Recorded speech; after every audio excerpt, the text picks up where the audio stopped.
Buenos días a todos, sean bienvenidos. Es un privilegio mirarlos otra vez en esta mañana, con la gracia y la misericordia de Dios que ha tenido para con nosotros, que estamos aquí reunidos. Es una alegría y un gozo pues estar juntos, los hermanos celebrando juntos, alabando a nuestro Dios con todo nuestro corazón, y ese es algo hermoso, ¿no? Y te voy a invitar que abras tu Biblia en Salmos capítulo 5.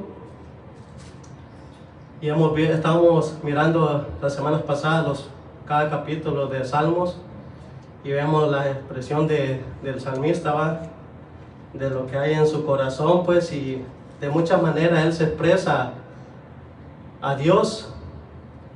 Y en el capítulo 5 comienza con una oración a Dios, pidiéndole plegaria, porque él se encontraba en una situación de lamento.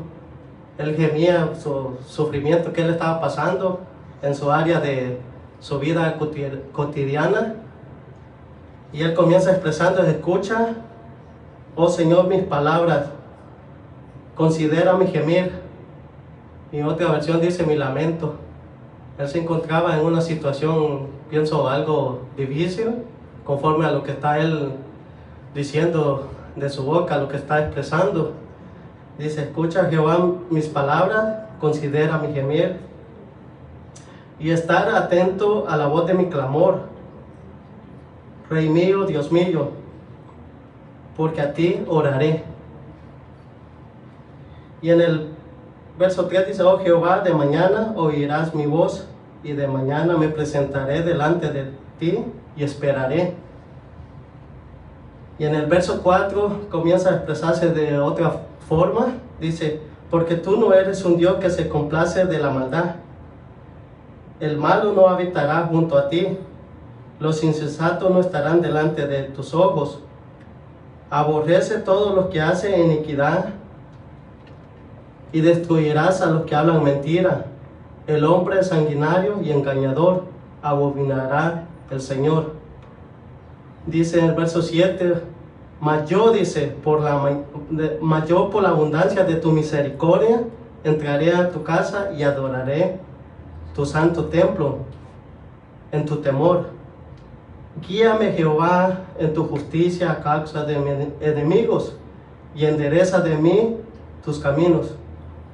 Porque en la boca de ellos no hay sinceridad.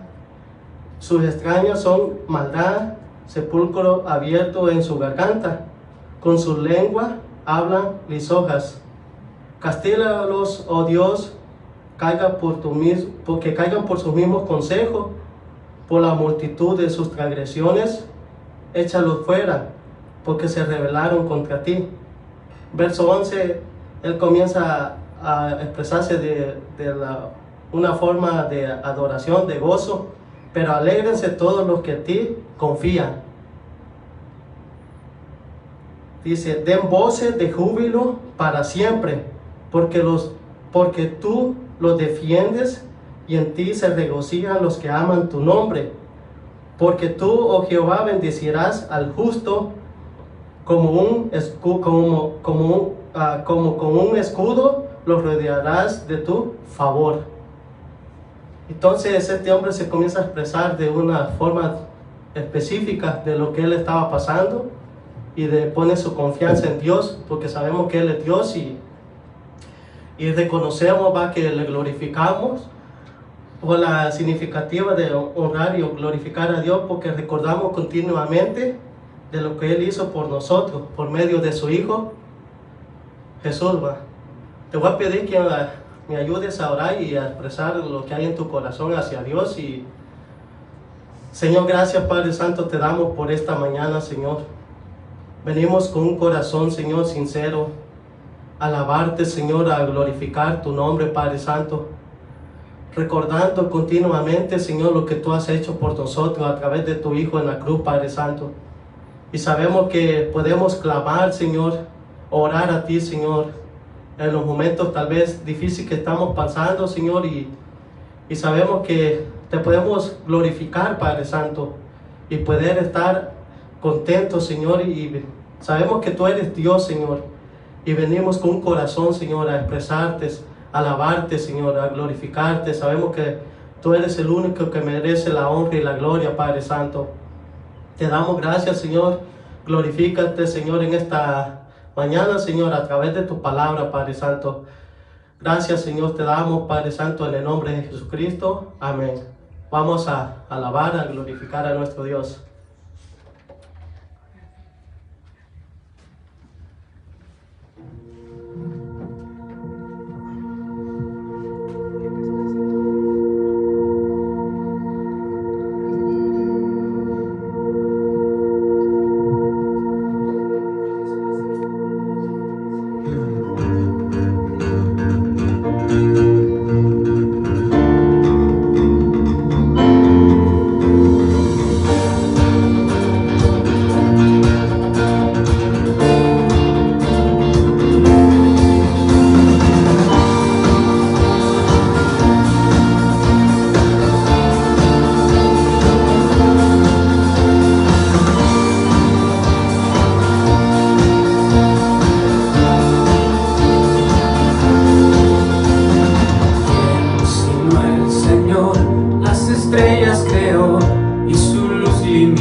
Dios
poderoso.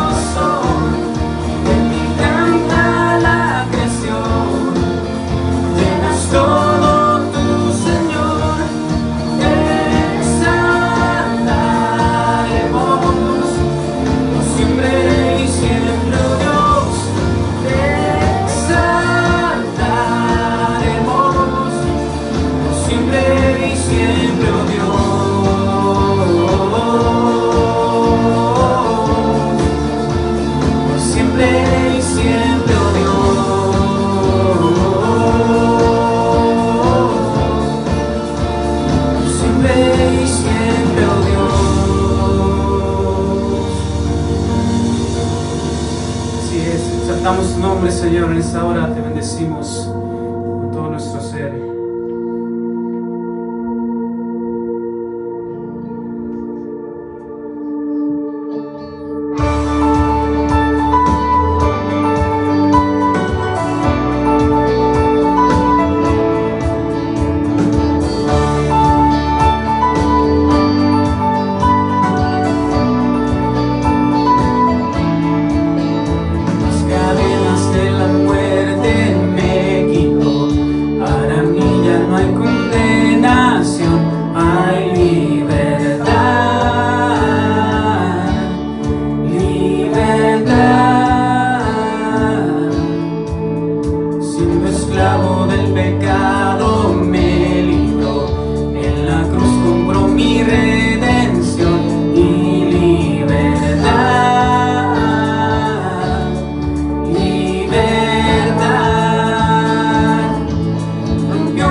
exaltarte a ti, Señor.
sacrificio que el Padre recibió, segura garantía de nuestra justificación. Cuando vuelva por su iglesia, las tumbas se abrirán y los que han dormido en Cristo con Él resucitarán. Bendito sea Dios, el Padre del Señor Jesús, quien vive hoy. Esperanza viva tengo, vida junto a Él me dio, y de la muerte me resucitó.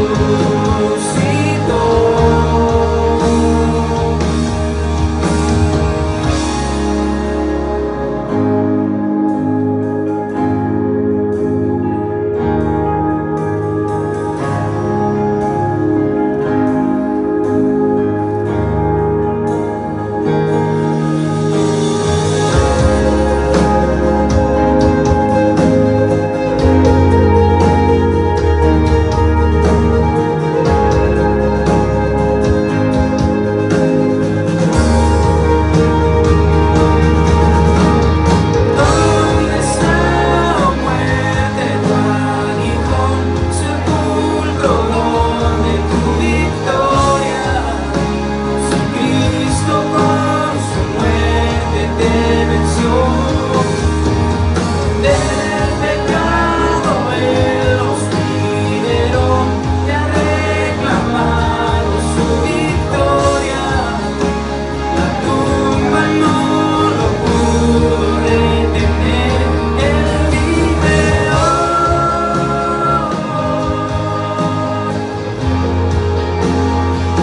Él vive hoy. Él vive hoy.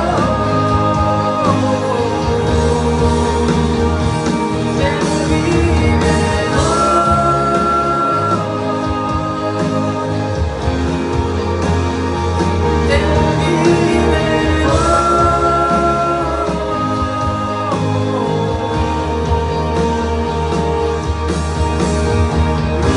Glorioso el día que de la muerte Él resucitó.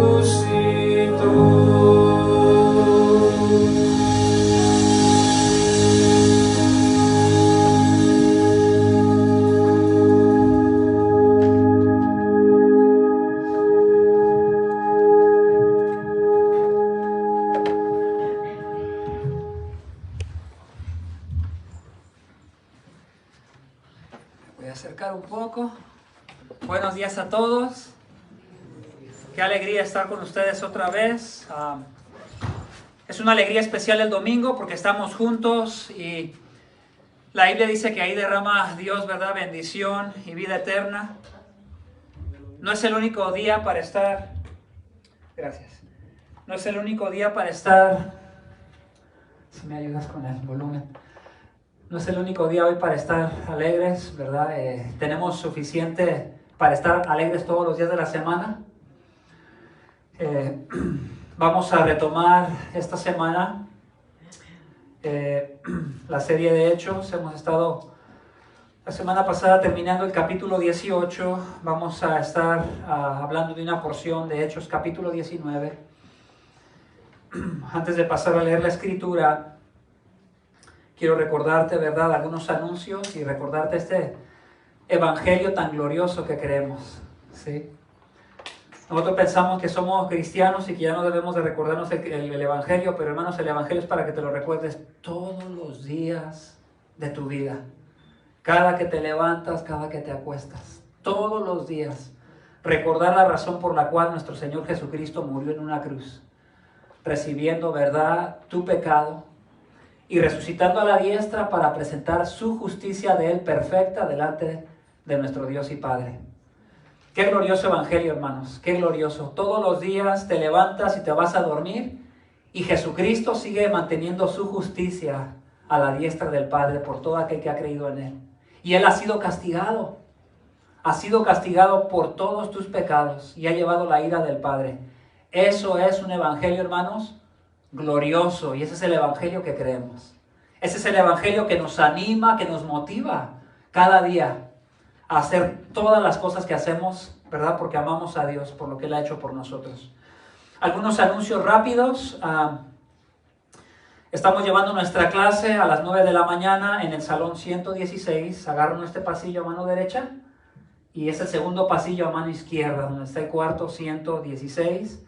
Estamos llevando nuestra clase de fundamentos de la vida cristiana y va a ser requerido que toda persona lleve ese libro de los fundamentos de la vida cristiana, porque es importante poner fundamentos, hermanos. Cuando no se ponen fundamentos, entonces en el futuro vienen problemas en la iglesia, ¿verdad? Cuando el fundamento se pone mal, después las diferencias que surgen en el camino crean mucha división.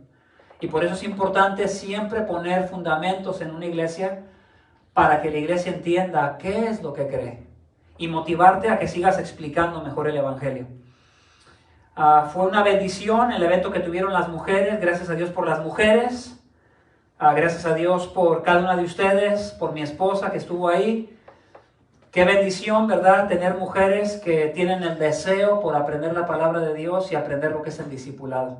Las mujeres están trabajando en base a la carta a Tito, ¿verdad? Donde habla acerca del rol de la mujer y qué debería estar enseñando la mujer. Si lo recuerdas, mujer, la Biblia habla acerca de estar enseñando a otras mujeres, ¿verdad? A cómo amar a sus maridos y a los hijos, ¿verdad? Cuando se tiene una familia. Entonces la mujer juega un rol muy importante en la iglesia, hermanos. La mujer se debe de convertir a medida que crece en su fe en una discípula de Jesucristo para que pueda discipular a otras mujeres. La mujer es tan importante el ministerio porque la mujer puede compartir el evangelio con todas las personas que están alrededor de ella. El ministerio de la mujer es muy importante, ¿verdad? Por el tacto que le da, ¿verdad? Al ministerio. Qué valiosa es la mujer, y lo hemos visto, lo miramos en el capítulo 18, ¿verdad? De Hechos, una mujer preparada que le enseña a un hombre poderoso, ¿verdad? Para predicar, ¿se acuerdan? Miramos un poquito acerca de esta pareja. Voy a introducirme de una manera rápida en Hechos capítulo 19 y después vamos a orar para entrar a la palabra de Dios. Vamos a leer del versículo 1, capítulo 19 de Hechos, versículo 1, hasta el versículo 10. Voy a estar leyendo de la Biblia a las Américas. Te recomiendo que te consigas la Biblia, la traducción de la Biblia a las Américas, que es más, en mi opinión, literal al texto griego y por eso para mí es mejor. Y aconteció que mientras Apolos estaba en Corinto, Pablo, habiendo recorrido las regiones superiores, llegó a Éfeso y encontró algunos discípulos. Y les dijo, ¿recibisteis el Espíritu Santo cuando creísteis? Y ellos le respondieron, no, ni siquiera hemos oído si hay un Espíritu Santo. Entonces él les dijo, ¿en qué bautismo, pues, fuisteis bautizados? Ellos contestaron, en el bautismo de Juan. Y Pablo dijo, Juan bautizó con el bautismo de arrepentimiento, diciendo al pueblo que creyeran en aquel que vendría después de él, es decir, en Jesús. Cuando oyeron esto, fueron bautizados en el nombre del Señor Jesús. Y cuando Pablo les impuso las manos, vino sobre ellos el Espíritu Santo y hablaban en lenguas y profetizaban. Eran en total unos 12 hombres. Entró Pablo en la sinagoga y por 3 meses continuó hablando denodadamente, discutiendo y persuadiéndoles acerca del reino de Dios. Pero cuando algunos se endurecieron, se volvieron desobedientes, hablando mal del camino ante la multitud. Pablo se apartó de ellos, llevándose a los discípulos, y discutía diariamente en la escuela de Tirano. Esto continuó por 2 años, de manera que todos los que vivían en Asia oyeron la palabra del Señor, tanto judíos como griegos. Voy a mencionar esta ilustración y oramos. Yo no sé si tú has preparado tamales, a las hermanas o los hermanos que saben preparar tamales. Ustedes saben que es todo un proceso, ¿verdad? La preparación de tamales. Si tú no sabes de tamales, piensa en otra cosa, ¿verdad? Y en la preparación que requiere. Pero yo he visto a mi esposa cuando prepara tamales y no es nada fácil, ¿verdad? Tiene su trabajo. La preparación de tamales tiene diferentes etapas, ¿verdad? La etapa de hacer la masa y de darle a la masa. Es más, si tú lo quieres preparar más natural, implicaría moler el grano y mezclarlo con el agua, ¿verdad? Ir preparando la masa. Pero a los que compramos o a las que compran la masa, van a la mexicana, ¿y qué hacen? Compran la masa ya media amasado, media mezclada y ya nomás le dan otra media, ¿verdad? Y entonces tiene diferentes secciones donde ahora vamos a ponerla en la hoja y ahora vamos a comenzar a echarle la carne. Si te gusta la carne, si son de dulce, pues ya tú le mezclas algo a la masa, me imagino. Y luego viene a los que son latinos y les gusta el chile, pues viene el agregarle el chile, ¿verdad? La salsita al tamal. ¿Ya se te están tocando? Pero si tú piensas en el tamal, el punto culminante es cuando se está cocinando y el olor comienza a llegarte, ¿verdad? Y comienzas a pensar, oh, ya casi están listos, ya casi están listos para comer. Para mí, ese es un punto casi culminante, un punto alto en la preparación del tamal. Es el punto donde tú dices, ya están preparados y están listos para que nos los comamos. De la misma manera, Pablo se encuentra en Éfeso en un punto culminante de su ministerio. Pablo se encuentra en un lugar donde vamos a mirar grandes milagros de Dios. A tal grado que la gente griega o la gente con ideas griegas y romanas creían que algunos de sus dioses en forma humana podían sanar a través de las prendas. Y a tal grado Dios usa esa creencia o esa idea de la gente, que aún a través de algunos pañuelos o delantales de Pablo, que la gente tomó de él y lo llevó a los enfermos y a la gente que estaba poseído por algún demonio, eran liberados del demonio y eran sanados físicamente y sorprendentemente e instantáneamente. Pero claro, hermanos, esto no sucedió en cada lugar donde Pablo anduvo, ¿verdad que no? Sucedió en momentos muy culminantes y muy importantes de su ministerio. Recuerda lo que sucedió en Hechos capítulo 2 con los judíos, ¿verdad? El derramamiento del Espíritu viene y entonces comienzan a hablar en idiomas y también comienzan ellos, ¿verdad?, a profetizar.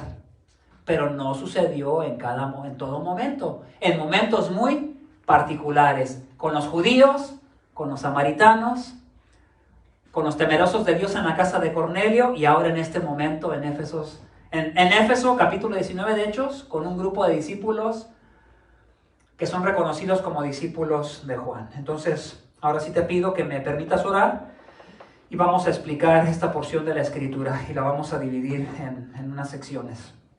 Padre, muchas gracias te damos a ti por ser el único Dios verdadero,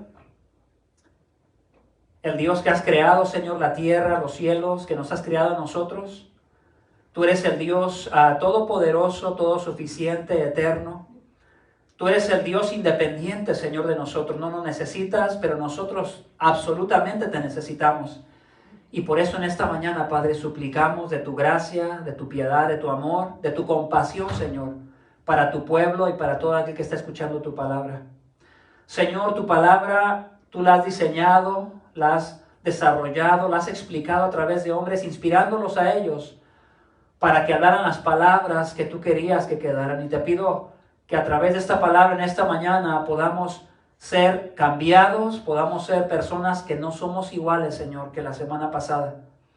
Si hubiera alguno, Señor, que no ha entendido lo que Cristo ha hecho, te pedimos que le abras el entendimiento para que pueda ser salvo.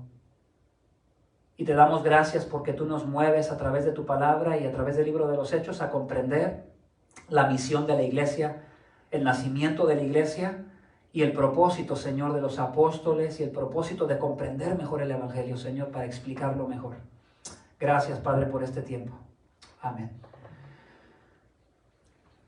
Versículo 1, y aconteció que mientras Apolos estaba en Corinto, recuerda el capítulo pasado 18, Corintio llega y argumenta poderosamente en la sinagoga con los judíos. Apolos se va de Éfeso, donde argumentó poderosamente.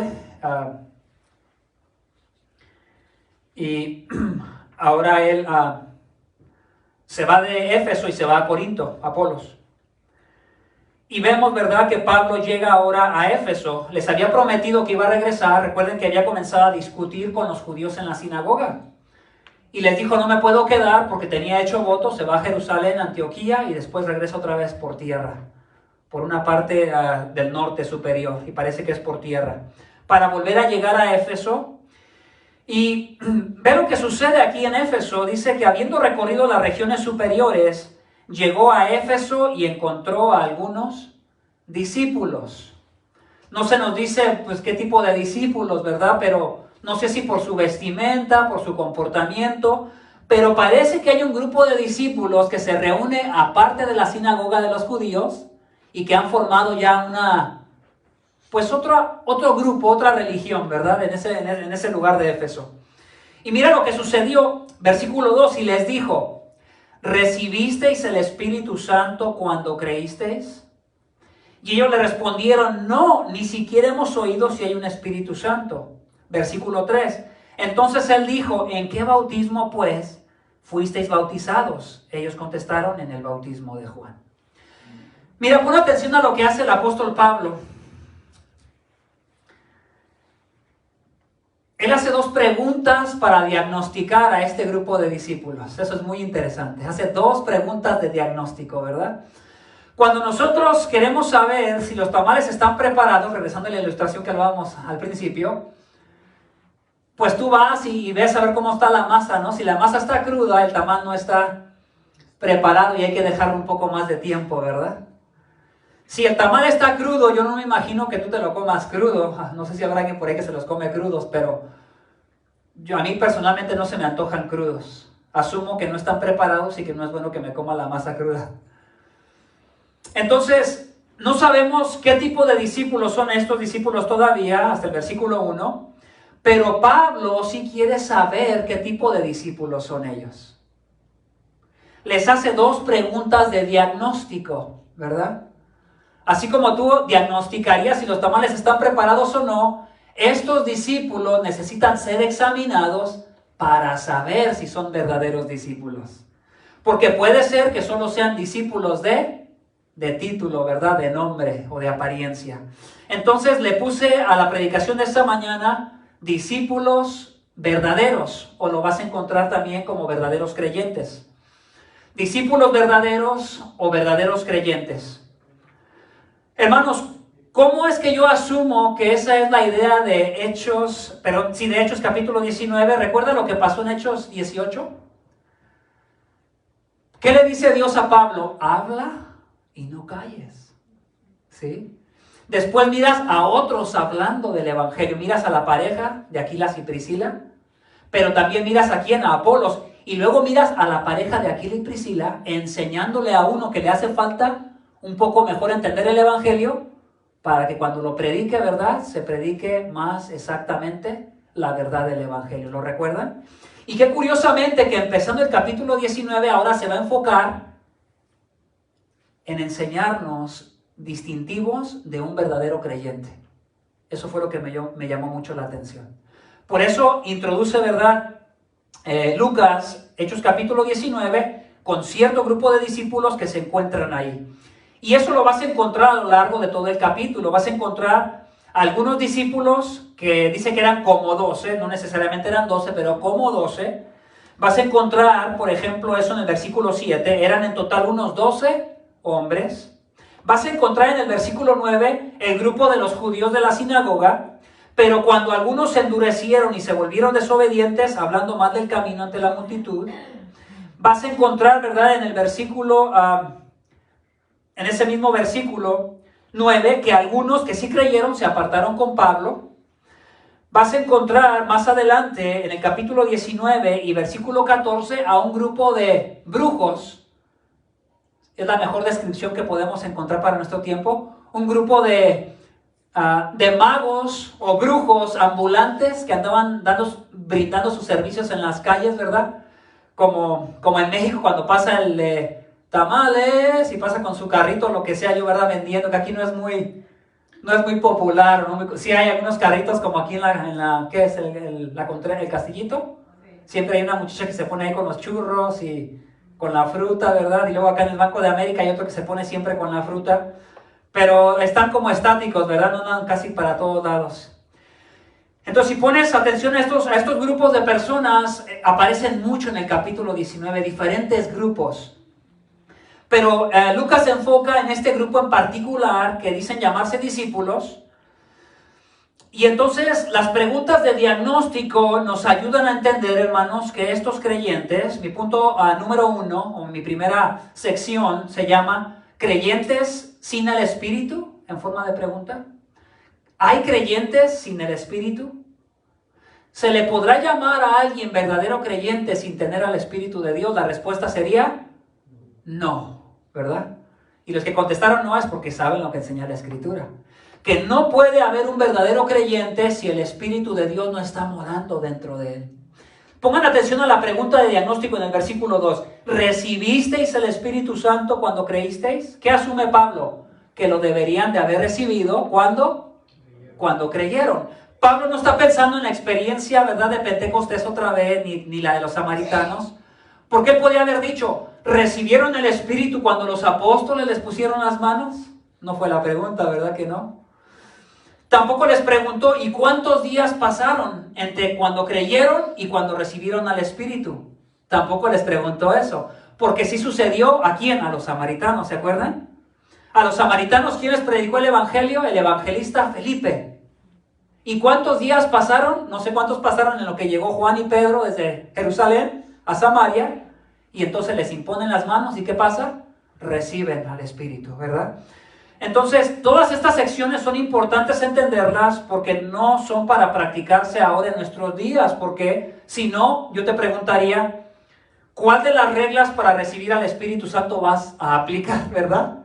La de que pasen varios días entre cuando creíste a Jesús para después recibir al Espíritu Santo, o vas a ir a buscar a un apóstol que anda por ahí, que yo le iba a llamar un apóstol falso, para que te ponga las manos y recibas al Espíritu, o vas a creer lo que enseñó el resto de la Biblia después del libro de los Hechos, que el Espíritu se recibe en el momento cuando tú crees. Entonces, si pusiste atención, hay un proceso en el libro de los Hechos, ¿verdad? Hay un proceso. No todos los creyentes recibieron el Espíritu Santo de la misma manera porque Dios tuvo puntos culminantes en la historia del libro de los Hechos. Con los judíos, con los samaritanos, con los temerosos de Dios, y ahora con un grupo de discípulos de Juan el Bautista, que no sabemos si son judíos o si son griegos. Pero Dios quiso dejar en claro que aquí en Éfeso iba a ser un punto culminante para que hubiera otra vez señales de que Dios estaba extendiendo a los confines de la tierra. Porque ve dónde está Pablo ahora, en Éfeso, ¿verdad? Y Éfeso era un lugar muy importante, muy grande. La segunda pregunta de diagnóstico está en el versículo 3. Entonces él dijo, volvió a preguntar, otra pregunta, quiere indagar más acerca de ello, les dice, ¿en qué bautismo pues fuisteis bautizados?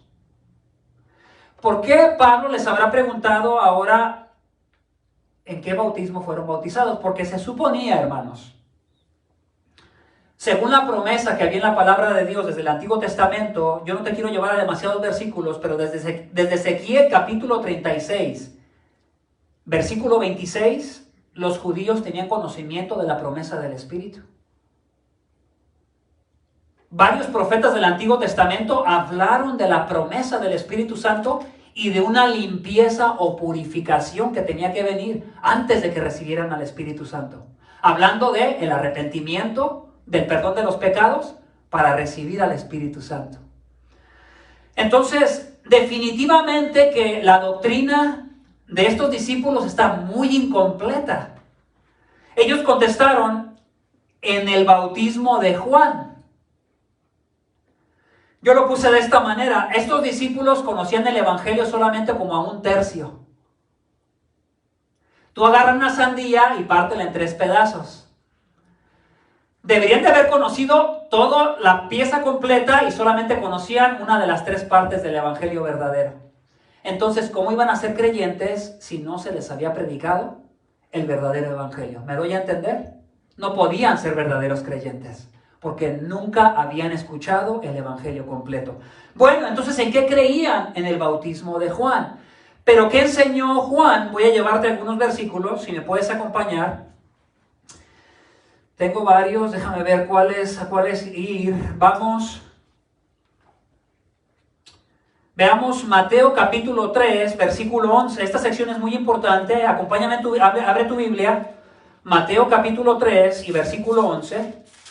Estamos hablando de que si puede haber creyentes sin el Espíritu. Dijimos no hay tal cosa como un creyente sin el Espíritu de Dios. Entonces eso sería otra cosa, ya no sería un verdadero creyente. Mateo capítulo 3 y versículo 11 dice de esta manera. Aquí está hablando Juan el Bautista, escucha. Yo a la verdad os bautizo con agua para arrepentimiento. Pero Juan el Bautista no se quedó ahí. ¿Cuál era la función de Juan el Bautista? Decirle a la gente, óiganme, yo no soy el Mesías, yo nada más soy el vocero, el trompetero del rey. Yo vengo delante del rey con la trompeta haciendo sonido fuerte para que presten atención, porque inmediatamente después de mí viene el rey. Y ese sí, yo nada más les estoy ayudando a que entiendan lo que significa meterse al agua, que es arrepentimiento, una actitud de arrepentimiento, de dolor por tu pecado, porque detrás de mí viene el que tiene el poder para bautizarte en el Espíritu Santo. Yo no puedo hacer eso. Entonces, si estos discípulos solo conocían lo del arrepentimiento, no entendían el Evangelio. ¿Me explico? Es como una persona que te dice, el día que yo muera, Dios me va a aceptar y me va a perdonar porque yo me siento mal por mis pecados. Dios no te va a aceptar porque te sientas mal de tus pecados. Sería como presentarte, hermano, delante de un juez y decirle, señor juez, yo sé que quebré la ley, yo sé que soy culpable y sé que la ley estipula que deben de castigarme, pero ¿sabe qué, juez? Yo me siento mal por mi pecado, ya no lo quiero hacer. ¿Tú crees que el juez le va a decir, oh, ¿sabes qué? En base a que te sientes mal, te voy a dejar ir? No, porque el juez te va a decir, debiera usted, señor o señora, sentirse mal, porque lo que ha hecho ha quebrado la ley. Y la justicia demanda que usted sea castigado y que usted sea castigado. Eso es lo que demanda la ley. Entonces Dios, hermanos, no perdona a nadie en base a su arrepentimiento o en base a que se sienta mal. Nos deberíamos de sentir mal por nuestro pecado porque hemos ofendido al Dios Santo que nos creó. Lo hemos ofendido con cada mentira, con cada deshonestidad y con muchos otros pecados que pudiese hablar, que tienen que ver, ¿verdad?, con el estilo de vida que vivimos los seres humanos. Nos creemos tan buenos, que pensamos que el día que nos presentemos delante de Dios, Dios nos va a aceptar en base a nuestra bondad y a nuestros hechos. Y esas son terribles noticias, hermanos, porque Dios no acepta a nadie en esos términos, porque Dios más bien va a castigar con justicia a todo aquel que ha pecado contra Él, porque ha quebrado su ley que es santa, buena, perfecta, amorosa. Lo interesante aquí es, vamos a meternos un poquito al texto, yo a la verdad os bautizo con agua para arrepentimiento, pero el que viene detrás de mí es más poderoso que yo. ¿Quién venía detrás de Juan el Bautista? Nuestro Señor Jesucristo, Dios encarnado, 100% Dios, 100% hombre. A quien no soy digno de quitarle las sandalias. En otras palabras, Juan no era nadie, por mucho que sonara la trompeta delante del Señor Jesucristo. ¿Me debo explicar? Juan no era nadie, era como un esclavo sirviendo, ¿verdad?, a un rey. Porque no se trataba acerca de Juan, se trataba acerca de el que venía detrás de él. ¿Notas eso? Y él dice, Él os bautizará con el Espíritu Santo y con fuego. ¿Con qué bautizaba Juan? Con agua, y los preparaba para que recibieran al rey que venía de parte de Dios. Pero el que venía con toda la autoridad, porque era Dios mismo, nuestro Señor Jesucristo y Rey, a establecer su gobierno, Él los iba a bautizar, los iba a sumergir en el Espíritu Santo. Y con fuego. Esa palabra ahí separa. Unos iban a ser bautizados con Espíritu Santo y otros con fuego. ¿Quiénes iban a ser bautizados con el Espíritu Santo? Los que recibían al Rey y aceptaban al Rey. Pero los que rechazaban al Rey, condenación eterna. Y lanzados, ¿verdad?, al final, según la Biblia, al lago de fuego. Esos van a ser sumergidos en juicio, hermano. No te creas la mentira que te dicen por ahí que Dios bautiza con fuego, porque ni te conviene que le pidas que te bautice con fuego, porque es juicio, hermano. ¿Sí? Esto se ha propagado mucho, se ha hecho muy famoso. Dios bautiza con Espíritu Santo y fuego. Hermano, hay que entender lo que está ahí. Está hablando de dos grupos de personas diferentes. ¿Cómo lo sabe, pastor? Vaya un versículo arriba. Versículo 10 de Mateo capítulo 3. El hacha está puesta a la raíz de los árboles. El hacha es el juicio de Dios. Los árboles son personas. Por tanto, todo árbol que no da buen fruto es cortado y echado al fuego. Versículo entonces 11 va en relación a ese contexto. Unos son bautizados con el Espíritu Santo, los que creyeron en Jesús y lo recibieron, pero los que rechazan al Mesías de Dios, esos serán bautizados con juicio. ¿Sí? Y creo que eso es claro en las Escrituras. El que quiera discutir en contra de esto no sabe leer la Biblia. Necesita aprender a leer la Biblia en humildad, poco a poco, porque hermanos, no todos sabemos todo. No todos sabemos todo, pero a medida que nos vamos metiendo en las Escrituras, vamos aprendiendo. Y todos ustedes pueden aprender, porque yo estoy aprendiendo también. Y yo quiero que juntamente conmigo aprendas a leer las Escrituras para que cuando le expliques a alguien, les sepas explicar la Biblia. Como lo hizo, ¿verdad?, esta pareja con Apolos. Y si explicamos mejor el Evangelio, entonces mayor oportunidad hay para que otras personas crean. Pero si tú les predicas un Evangelio de 3 partes y nomás le das la primera parte, eso es un evangelio incompleto. ¿Sí? Voy a ir a otro versículo, a Hechos capítulo 2, si me acompañas por favor. Versículo 37 y 38.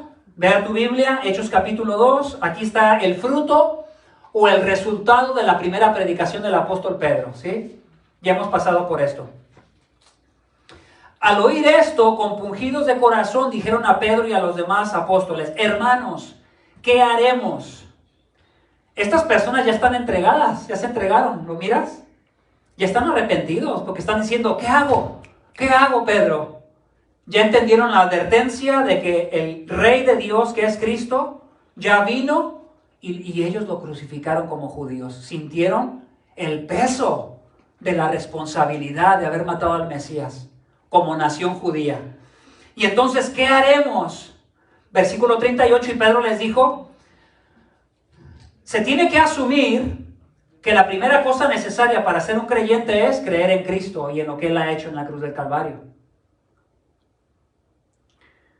Versículo 38, y Pedro les dijo: arrepentíos, ¿verdad? Se tiene que asumir que debe de haber un arrepentimiento genuino y un dolor genuino por tus pecados, porque eso es lo que te ha metido en problemas con Dios. Se tiene que asumir también eso. Porque Dios no va a aceptar a nadie en base a sus obras, porque todos hemos pecado y todos estamos separados de la gloria de Dios.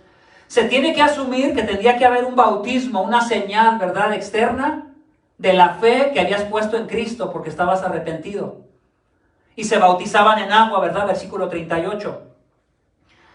Dice: cada uno de vosotros en el nombre de Jesucristo. Específicamente aparece el nombre de Jesucristo porque se identificaban con aquel que habían rechazado y habían crucificado cuando era el Mesías. La regla en Mateo 28 es que seamos bautizados en el nombre del Padre, del Hijo y del Espíritu Santo, en agua. Pero ¿por qué los apóstoles, por todo el libro de los Hechos, lo hacen en el nombre de Jesús? Porque los judíos están siendo confrontados con aquel rey y Mesías a quien ellos han rechazado. No podían ser verdaderos creyentes si rechazaban al que tenían que recibir y creer. Esto era muy duro, hermanos, para los judíos. Era muy duro. ¿Por qué? Porque ellos no creían que Dios se pudiese hacer carne. Era muy ofensivo para ellos, como lo es para muchas personas todavía. ¿A poco no? Yo, hermanos, he hablado con personas pakistaníes y Afganistán. Y entonces cuando les comienzo a hablar de cuando Cristo se hace hombre en el vientre de María, de su encarnación, ellos se les hace muy ofensivo porque dicen: ¿Dios tuvo sexo con María para que naciera Jesús? Esa es su interpretación rápida, ¿verdad? Carnal, terrenal de este mundo. Entonces, dependiendo de la cultura en la cual la persona creció y de los conceptos que ha aprendido, es a como ellos responden, ¿verdad?, a los conceptos que tú les explicas. Por eso nos vamos a encontrar en muchas ocasiones que no para todas las culturas siempre es tan fácil recibir a Jesús como el Mesías, porque ellos a veces, el hecho de que Dios se haya hecho carne, lo ven como algo ofensivo o como algo sucio. Como que si Dios hubiera implementado alguna técnica humana pecaminosa como la nuestra para que naciera el Hijo de Dios, cuando no fue así. Cuando la encarnación de Cristo fue sin que ningún hombre tocara a María, para que el poder del Espíritu Santo, ¿verdad?, engendrara en su vientre y después, ¿verdad?, diera a luz a nuestro Señor Jesucristo. Tenemos que asumir la última parte del versículo 38. Te hablé acerca de, tenían que poner fe en Jesús, tenían que arrepentirse, tenían que bautizarse en representación o en el nombre de Jesús, porque se identificaban con la persona de Jesús a quien habían rechazado. Pero nota esto, también se ofrece el perdón de pecados y la recepción del don del Espíritu Santo. En ese pasaje encontramos 4 cosas que a lo largo de todo el libro de Hechos sucedieron de diferente manera y con diferente separación de tiempos. A lo largo en cada experiencia, si analizáramos las 4 experiencias fundamentales o importantes, encontraríamos separaciones de tiempos. Pero ya para el capítulo 19, estamos en Éfeso. Pablo se encuentra con un grupo de creyentes que piensan que son creyentes, pero no lo son, porque ni siquiera parece que han escuchado no sé si no han escuchado de la persona del Espíritu Santo, o ni siquiera han escuchado que la promesa del Espíritu Santo ya vino desde Hechos capítulo 2, ¿verdad? Desde que llegó a Jerusalén y comenzó a correr el Evangelio por todo el mundo.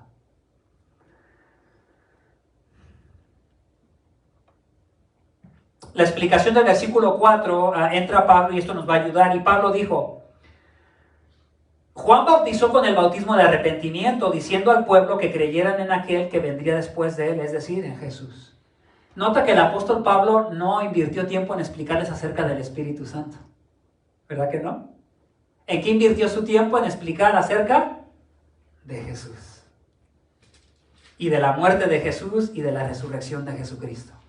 Ahí fue donde Pablo entró.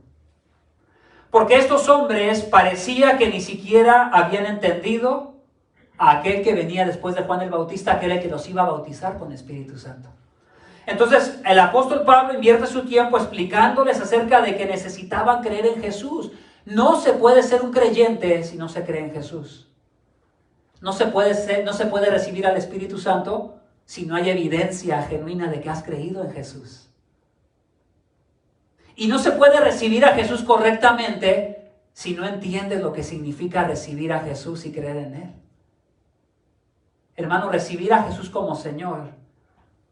En la historia, al que se le llamaba Señor era al César. ¿Sabían eso? Al César, que era como un príncipe, un gobernador, pero también alcanzaba la posición de un Dios divino para su sociedad.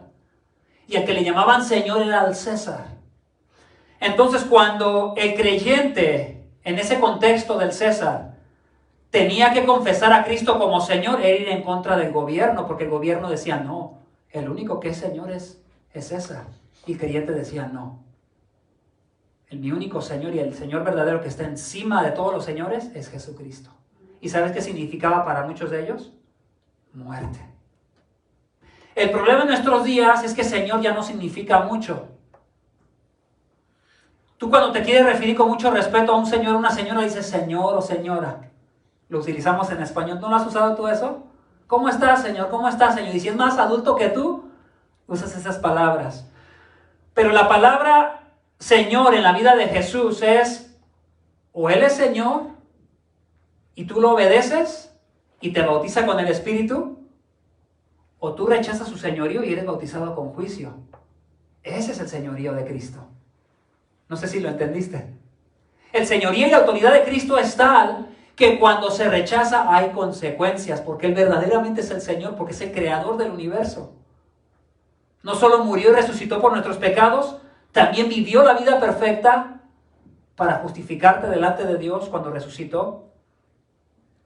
Y se sentó como juez y como rey y como gobernador, y no hay otro. Dice la Biblia también que no hay otro mediador entre Dios y los hombres, solo Él. Entonces, hermanos, cuando alguien pone su fe en Cristo como Señor, no hay que rebajar lo que significa ser Señor. Señor va a ser que de aquí en adelante, cuando tú crees en Él, tú vas a hacer caso a las palabras de Él. Tú lo vas a querer seguir a Él. Tú vas a querer ser obediente a las palabras de tu Señor, que te salvó, que te rescató de tus pecados y te pasó de un reino de pecado al reino de su justicia, para que ahora vivas para su gloria.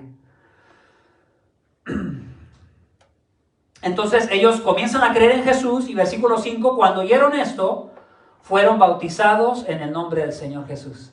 Es la única ocasión en la Biblia, particularmente el libro de los Hechos, no quiero extenderme a más lugares, pero particularmente en el libro de los Hechos, es la única ocasión donde tú miras un doble bautismo.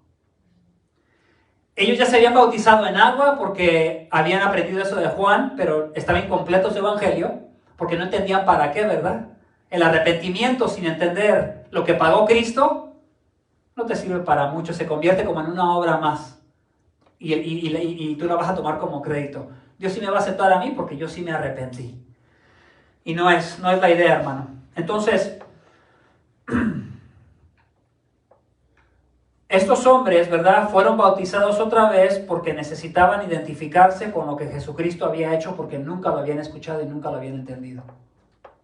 Podemos decir que su bautismo de Juan de poco les había servido, porque no los había llevado a ningún lugar más que al error y al engaño de pensar que eran discípulos. Y se había convertido nada más en posiblemente hasta en una secta. Si tú te acuerdas de los discípulos de Juan el Bautista en los evangelios, eran bastante rígidos como los fariseos. Y se quejaban mucho con el Señor Jesucristo. ¿Por qué nosotros sí ayunamos y tus discípulos que te siguen no ayunan? Como diciendo, nosotros somos mejores que ellos, ¿verdad? Nuestras obras pueden más. Entonces, hermanos, la primera sección, de una manera sencilla y rápida, es: no hay creyente sin el Espíritu. Todo verdadero creyente debe tener al Espíritu Santo. Todo verdadero creyente se ha convertido en morada del Espíritu Santo. Pero no hay que decirles a todos que todos son creyentes, porque luego la gente dice, todos son hijos de Dios, todos son creyentes. No. No nos engañemos, hermanos. ¿Sí? Todo verdadero creyente se ha arrepentido de sus pecados y ha querido abandonar su vida de pecado. Todo verdadero creyente ha puesto fe en Cristo, que Él murió por sus pecados y entonces Él ya no va a ser castigado porque ha puesto su fe en Cristo. No solamente eso, pero ahora lo ha confesado como Señor y lo quiere seguir. Quiere seguir porque verdaderamente creyó en Él. Y entonces también, número 4, comienza a dar fruto de esa fe. Comienza a querer obedecer. Se comienza a ver en su vida el fruto del Espíritu Santo que lo está moviendo a obedecer. Lo que ha pasado a lo largo de la historia, hermanos, es que el recibir al Espíritu se ha convertido en una experiencia mística, donde la gente quiere sentir hormigueo, la gente quiere sentir como algo que lo haga correr, algo que lo haga bailar. Hermano, si quieres correr, vete allá a la pista a correr. Si quieres bailar, pues vete, no te estoy dando una orden, ¿verdad? Pero si es bailar, pues ahí están los lugares para bailar. El recibir al Espíritu Santo no tiene que ver con una experiencia mística, hermanos. Tiene que ver con un entendimiento claro de quién es Cristo, qué fue lo que hizo al morir, qué fue lo que sucedió al resucitar, y si tú quieres obedecerlo o no, si aceptas su señorío o no. Esa es la obra del Espíritu Santo. Lo que viene después fue obra de Dios. Dios quiso hacer milagros, los hizo. Si Él quisiera hacer un milagro ahorita, Él lo puede hacer. ¿Yo quién soy para detener lo que Dios quiere hacer? Pero el problema de lo que ha sucedido es que a nosotros, a veces por nuestra cultura, nos encantan las experiencias místicas. En lugar de convertirnos en buenos estudiantes que aprenden la palabra y la practican cuando se van de aquí. Eso es la obra del Espíritu, hermano. ¿Quiénes son los verdaderos discípulos? Los que escuchan la palabra y saliendo de aquí, en sus casitas, quieren leer la Biblia otra vez, como los bereanos. Y en sus casitas escuchan, ay, esta es la manera de disciplinar a tus hijos. Dios mío, perdóname por cómo he disciplinado a mis hijos. Quiero cambiar cómo los corrijo. La obra del Espíritu Santo. El Espíritu Santo guiándote. a la obediencia. ¿Cómo sabemos que estos creyentes, verdad, recibieron al Espíritu Santo? Porque quisieron obedecer, quisieron bautizarse en representación o en identificación con Cristo y su obra. Y entonces la diferencia de esta experiencia y las de nosotros es que aquí hubo, versículo 6, cuando fueron bautizados en el nombre del Señor Jesús para identificarse con él, versículo 6, y cuando Pablo les impuso las manos, vino sobre ellos el Espíritu Santo, y hablaban en lenguas y profetizaban. Lenguas ahí son idiomas, no es balbuceo, hermanos, son idiomas. Y si tú quieres aprenderlo, puedes retroceder los videos que hemos grabado y ahí vas a escuchar un poquito en pasajes muy importantes. Aquí son idiomas y profetizaban, hablaban palabra profética de Dios, y muy seguramente citaban textos del Antiguo Testamento y había una confirmación de lo que estaba sucediendo porque citaban palabra de Dios. En ocasiones sí se utiliza para hablar acerca de acontecimientos futuros, pero si es muy similar a lo que sucedió en el día de Pentecostés, comenzaron a hablar acerca de las maravillas de Dios, de la palabra de Dios y de los hechos de Dios del Antiguo Testamento y todo lo que Dios había hecho, hablando acerca de su Mesías y cómo ya se había cumplido en la persona de Cristo. Entonces a muchas personas les gusta tener esta experiencia de las lenguas y dicen que si no hablas en lenguas no estás lleno del Espíritu, pero yo le digo con mucho amor, con mucho respeto, hermano, estudia la Biblia, estudia Hechos, velo como una transición, no lo veas como una experiencia que tú quieras vivir porque vas a caer en el error. Hermano, vas a caer en el emocionalismo, vas a llegar el domingo y vas a decir, aquí no se siente a Dios, la música no se siente el Espíritu aquí vivo de Dios, porque se comienza a creer que eso es el Espíritu Santo.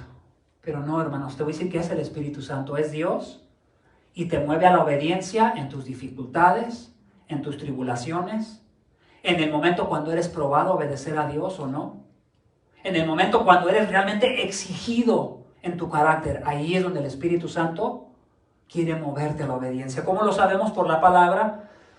Tampoco voy a explicar la diferencia entre la llenura y el bautismo, lo hemos explicado antes. La llenura del Espíritu es simplemente recibir el Espíritu de Dios. 1 Corintios capítulo 12 y versículo 13. Y todos hemos sido bautizados en un mismo Espíritu y por tanto todos somos un cuerpo. La idea de Pablo en Corintios es que como todos hemos sido sumergidos en el Espíritu de Cristo en el momento que hemos creído en Jesús, entonces ahora todos somos parte del cuerpo. Entonces cuando se presenta por ahí un creyente que no le gusta ser parte de un cuerpo, quién sabe si tenga el Espíritu. Porque la intención del Espíritu es moverlo a que sea parte de un cuerpo. ¿Sí me voy a entender? Piensa en tu cuerpo, hermano. Si te cortan la mano y la mano dice, me voy a ir para donde yo quiera, no va a poder. Se va a morir, se va a secar. Pero si a mí mi cuerpo me lo sanan de la herida y me sanan el sangrado, o me curan el sangrado, o me paran el sangrado, voy a vivir sin la mano, pero voy a vivir porque sigo siendo parte del cuerpo. Entonces esto es interesante comprenderlo. Estos hombres no eran creyentes porque no tenían al Espíritu, y no tenían al Espíritu porque no se les había explicado bien el Evangelio. ¿Cómo iban a ser creyentes si ni siquiera sabían lo que creían? Sí, hermanos, entonces de ahí voy a pasar a mi segunda sección. Versículo 7 eran en total unos 12 hombres.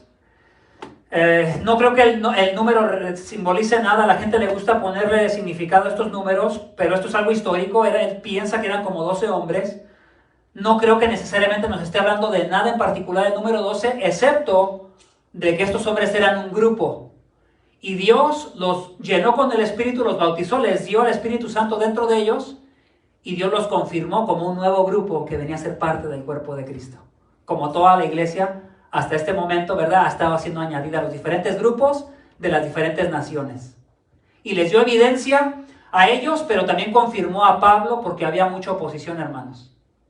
¿Te imaginas que Pablo hablaba puras palabras, y que luchara en contra de los poderes de las tinieblas de Éfeso, que se dedicaban... Se fue la pila.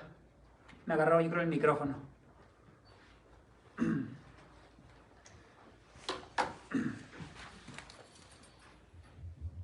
Gracias.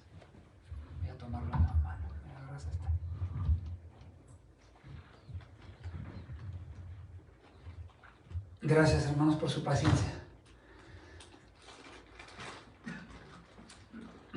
Entonces, vemos que abunda mucho la magia, la brujería en Éfeso. Es muy popular, la gente gastaba mucho dinero en la brujería. Y hermanos, nosotros sabemos que cuando la gente se mete mucho al ocultismo, se mete más al reino de las tinieblas. ¿Sí? Abre más la puerta al reino de las tinieblas. Comienza a creer más las mentiras de Satanás en su cabeza y sigue abriendo puertas. Y entonces las mentiras comienzan a gobernar más en la vida de esa persona y el pecado comienza a esclavizar más la vida de esas personas. Porque no solamente los esclaviza a un estilo de vida práctico de pecado en algún área de sus vidas, pero también les hace creer cosas que no son. Te voy a poner un ejemplo. ¿Quién ha mirado Discovery Channel? Esos programas de gente que sigue a los espíritus y que se aparecieron espíritus en las casas. Yo no lo veo, pero he escuchado, ¿verdad? He escuchado cómo ven. Y entonces los miras bien convencidos que sí existen espíritus y sienten una experiencia real. Entonces yo, digo, yo entiendo que la experiencia que están viviendo sí es real y que sí hay cosas. Pero no son espíritus de personas, ¿verdad? Bíblicamente son demonios. Por eso esa gente está tan convencida de que sí están luchando contra algo espiritual. Eso sí es verdad. Entre más la gente se mete a ese mundo, el poder sobre ellos es mayor y son convencidos a una nueva mentira y pareciera ser que ponen más resistencia al evangelio, ¿verdad? Versículo 8, vemos un segundo grupo de personas. El primer grupo te hablé acerca de creyentes sin el espíritu, no hay tal cosa. En la segunda sección de lo que te quiero hablar, hasta el versículo 10, donde vamos a terminar, es: ¿existirán creyentes duros y desobedientes? La respuesta sería no. No hay tal cosa como un creyente que tenga el Espíritu Santo y que se endurezca cada rato con la palabra y que no quiera obedecerla. Todo creyente que ha creído en Cristo y que tiene al Espíritu Santo, una de las señales evidentes, ¿sabes cuál es? Quieres obedecer la palabra de Dios. Quieres obedecer. Te cuesta orar, te cuesta leer la palabra, pero quieres. Y a medida que más lo haces, miras cómo vas creciendo y tu deseo aumenta. Y te afirmas más en el Evangelio porque lo comprendes mejor. Mira lo que sucedió con este segundo grupo de hombres. Entró Pablo en la sinagoga. Ya había hablado con ellos, Hechos capítulo 18, vuelve a retomar a este grupo. Dice que habló con ellos por 3 meses, hablando denonadamente. Pon atención en eso, 3 meses yendo a la sinagoga todos los sábados y hablándoles el evangelio de nuestro Señor Jesucristo. Explicándoles el problema que tenían con Dios, porque la ley no era para que se ganaran el cielo, la ley era para que vieran su pecado, para que entendieran que Cristo había sido castigado por sus pecados, para que se arrepintieran, para que recibieran a Cristo como Señor y lo comenzaran a obedecer, no para ganarse el cielo, sino porque Cristo lo ganó por ellos. Y como Él lo ganó por ellos, tú quieres seguir a tu Señor, ¿a poco no? ¿Quién no va a querer seguir a un Señor así, hermanos? El incrédulo, el que no cree, porque no ha entendido, no le ha sido iluminado su entendimiento, porque el corazón no le ha sido cambiado. Su corazón es un corazón duro.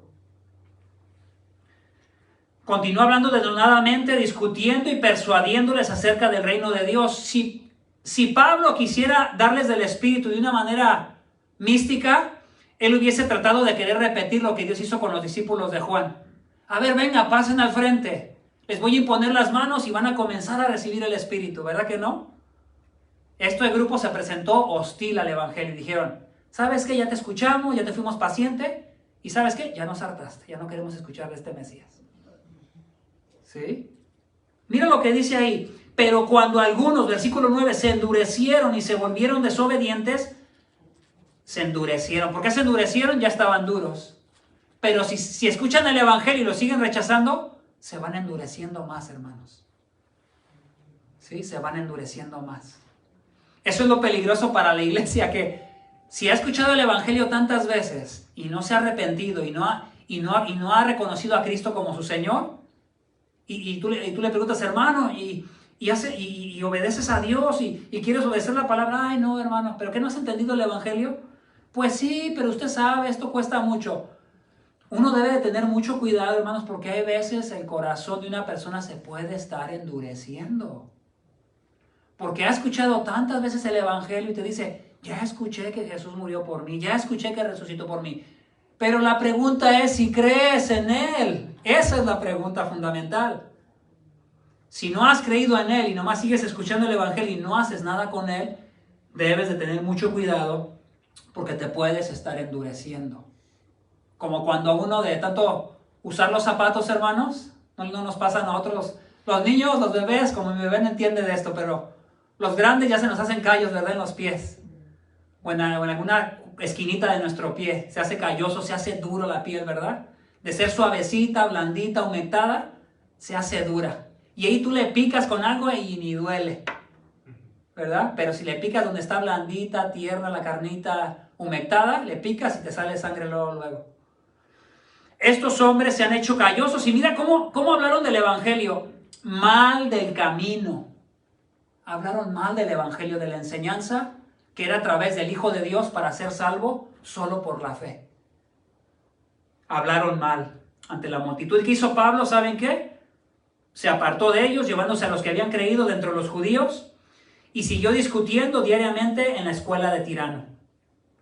Esto continuó por 2 años, de manera que todos los que vivían en Asia oyeron la palabra del Señor, tanto judíos como griegos. ¿Te acuerdas al principio que te dije que Éfeso era un punto culminante? Dios hizo milagros y señales en un punto muy culminante de la vida de Pablo. Ella lleva, ¿verdad? Está en su 3er viaje, van a ser casi 3 años. Y parece ser muy similar al Señor Jesucristo, ¿verdad? 3 viajes, 3 años de vida en el ministerio de nuestro Señor Jesucristo. Señales y milagros en Pablo, igual que en Pedro y en Jesús. Entonces el Espíritu Santo está confirmando al apóstol Pablo, está confirmándolo, afianzándolo de lo que Dios va a hacer allí en Éfeso. Y notamos que él estuvo ahí por 2 años. Éfeso es el lugar donde el apóstol Pablo duró más tiempo. En Corinto, ¿cuánto duró? 18 meses, ¿se acuerdan? En los demás lugares, ¿cuánto duró? Como 1 semana, 2 semanas, 3 semanas. En algunos lugares llegó unas horas, predicó, se enojaron, lo aprendieron, lo golpearon y vámonos al pueblo que sigue. Y miras en diferencia en Éfeso a todos los demás lugares como un punto muy culminante. ¿Te acuerdas de los tamales? El punto culminante de los tamales. Aquí es el punto culminante del ministerio, de la vida del apóstol Pablo. Por eso vamos a mirar la siguiente semana acerca de las señales, el propósito de las señales y qué sucedió con esos exorcistas. Entonces te hablé de 2 cosas, hermanos. Te hablé acerca de no se puede ser discípulo sin el Espíritu Santo. No se puede ser un verdadero discípulo, obviamente, para recibir al Espíritu si no entiendes el Evangelio. No se puede. Porque ¿qué entendimiento vas a tener del Evangelio? ¿Vas a seguir pensando que te ganas el cielo por tus obras? No, hermanos, así no es. ¿Cuántas veces lo he explicado? No es por las obras, es por fe en Jesús solamente. Pero si esa fe que tienes en Jesús no te sometes y lo obedeces a Jesús, entonces ten cuidado, no le llames fe. Puede ser otra cosa, puede ser emoción, puede ser costumbre. Pero verdadera fe lleva fruto. ¿Cuál es ese fruto? Quieres obedecer a Jesús. ¿Amas a Jesús? Lo amas por lo que Él hizo por ti en la cruz. Y debemos de tener cuidado de no endurecernos. Debemos de tener cuidado de no nomás hablar del Evangelio una y otra vez y no hacer nada al respecto. Creo que esa es una diferencia muy grande en esta segunda sección, hermanos. Si tú has aprendido lo que significa el Evangelio y tú lo hablas a alguien más, tú estás haciendo algo con lo que sabes. Estás haciendo algo con lo que sabes. ¿Sabes qué pasa? La persona que habla el Evangelio que sabe, alguien se podrá salvar, porque Dios lo salva, porque tú hablas el Evangelio. Cada que tú hablas el Evangelio a alguien, te lo está repitiendo a tu propia mente. Y lo aprendes más. Cuando te levantas en la mañana y tienes problemas y dices, ¿cómo voy a enfrentar la vida? Y te acuerdas de lo que Cristo hizo por ti en la cruz, dices, puedo enfrentar este día. ¿Por qué? Porque si me muriera, yo sé con quién me voy. Puedo enfrentar este día porque Dios es el Dios que está en control de todas las cosas. Tan en control está de todo que mandó a su Hijo a morir por mis pecados. Y ahora este día, en lugar de ser de algo que me quite la motivación o me haga entristecerme, aunque esté pasando un momento difícil, tengo razones para levantarme y vivir la vida Porque el Hijo de Dios la dio por mí. Y porque Él la dio por mí, yo me voy a entregar a Él también en este día. Y voy a pensar en Dios y no voy a pensar en mí. Porque la vida no se trata acerca de mí, aunque esté sufriendo. La vida se trata acerca de Dios y de su Mesías. Ve la vida de Pablo. Ve lo que hace Pablo. Él está entendiendo que no se trata acerca de él, se trata acerca de Dios. Y entonces cerramos en el versículo 10. Mira lo que está sucediendo. Cuando se va a la casa de este hombre tirano, no se sabe exactamente bien quién era, si era un filósofo, si era un maestro y de qué era.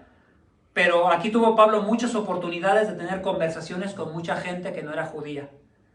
Y por 2 años, mira, por 2 años, dice que se extendió a toda la comarca de esa región.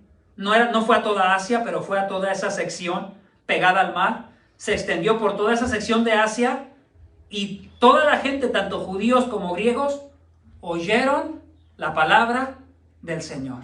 ¿Notas eso? No era acerca de Pablo, era acerca de la palabra. Versículo 20, así crecía poderosamente y prevalecía la palabra. No era acerca de Pablo, era acerca del evangelio, de explicarlo mejor y de extenderlo.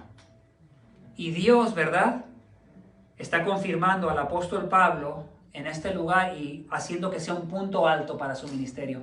Pero hermanos, no todos los puntos fueron puntos altos en la vida de Pablo, no todos fueron. Si lo recuerdas, ¿verdad? Hubo lugares donde habló, garrotes, golpes, y se tuvo que ir por su vida. Hubo lugares donde Dios hizo un milagro a través de su vida y lo comenzaron a adorar como un Dios, se fueron por otro lado. No todos los momentos fueron puntos altos, hermanos, y así nos pasa a nosotros. Hay veces tenemos puntos bajos en nuestra vida. Hay veces hablar el evangelio no es fácil. Hay veces volver a recordar la Biblia a tu mente no es fácil, pero hermanos, es la única respuesta que tenemos. Volver a recordarnos el evangelio, porque el evangelio en el que creímos por primera vez nos hace ser verdaderos creyentes. Y esa fe que tenemos la ponemos en el Hijo de Dios para vivir cada día. No es nada más los domingos, es cada día, todos los días. Terminaremos la segunda parte de esta porción la semana que entra acerca de verdaderos creyentes. Te voy a invitar a que te pongas de pie y vamos a orar.